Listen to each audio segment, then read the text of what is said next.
এত মজার পেঁপে ভর্তা আমি আগে কখনো খাইনি। একবার খেলে বারবার খেতে ইচ্ছে করবে। আপনার গরম ভাতের সেরা সঙ্গী পেঁপে ভর্তা রেসিপি। আশা করি আপনি যদি আমার পুরো ভিডিওটা দেখেন, অবশ্যই পেঁপে ভর্তার রেসিপিটা খাওয়ার জিভে জল আসবে।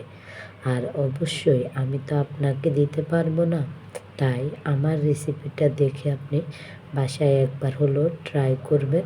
খেতে কেমন হয় অবশ্যই আমার কমেন্টে জানাবেন।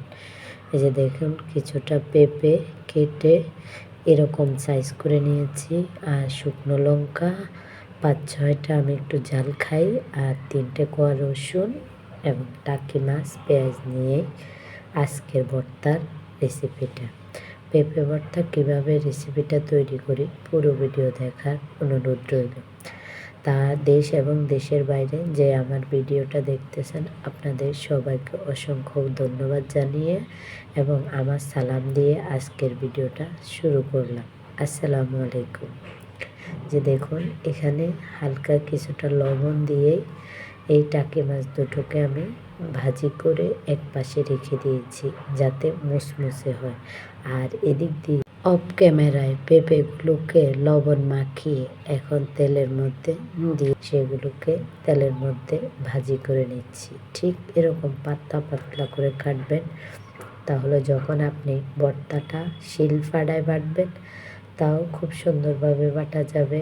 আর যদি না হয় কোনো ওই যে বাটনার মধ্যে বাটেন, তাও সুন্দরভাবে হবে। তাই আপনাকে পাতলা পাতলা করে কেটে নিতে হবে।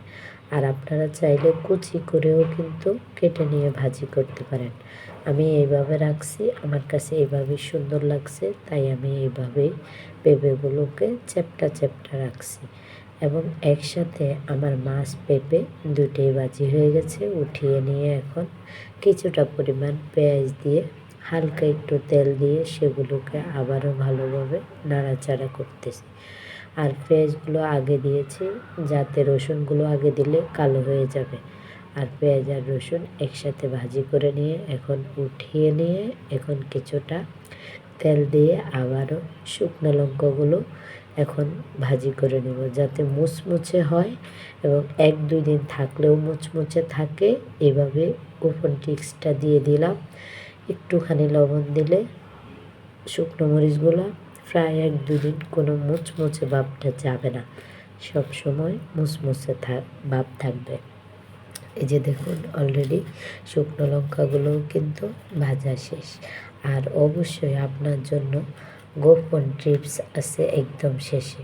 ভিডিওটা স্কিপ না করে অবশ্যই পুরো ভিডিওটা দেখবেন। এই যে দেখুন, পেঁপেগুলো কেমন হয়েছে আমি অলরেডি হাত দিয়ে দেখিয়ে দিচ্ছি।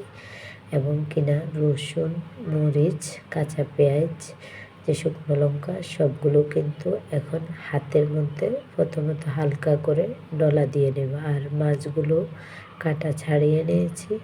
এই যে রসুন, পেঁয়াজ এবং কিনা মরিচ, পেঁপে, এগুলো সবগুলো কিন্তু প্রথমত মাখবো। কাঁচা পেঁয়াজটা কিন্তু এক পাশেই রেখে দেব, সবার লাস্টে কাঁচা পেঁপেটা দেব। এবং আরও একটা গোপন টিপস আছে, ওই জিনিসটা দিলে আপনার ভর্তার স্বাদ আরও দ্বিগুণ বেড়ে যাবে।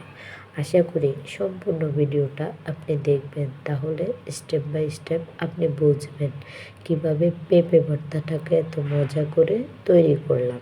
এখানে একটা দিস্তা নিয়ে নিয়েছি, আর যার বাসায় যেটা বলেন, আমি এই দিস্তার মধ্যেই কিন্তু এখন এগুলোকে হালকা হালকা হাতে ছেঁচে নেব। এই যে দেখুন কিভাবে ছেঁচে নিচ্ছি। এইভাবে অফ ক্যামেরায় আমি ভালো করে ছেঁচে নেব। আর ভালো করে ছেঁচে নিয়ে কিন্তু সেগুলোকে একটা প্লেটের মধ্যে উঠিয়ে নেব। যে দেখুন, অলরেডি কিন্তু আমার ছেঁচা শেষ।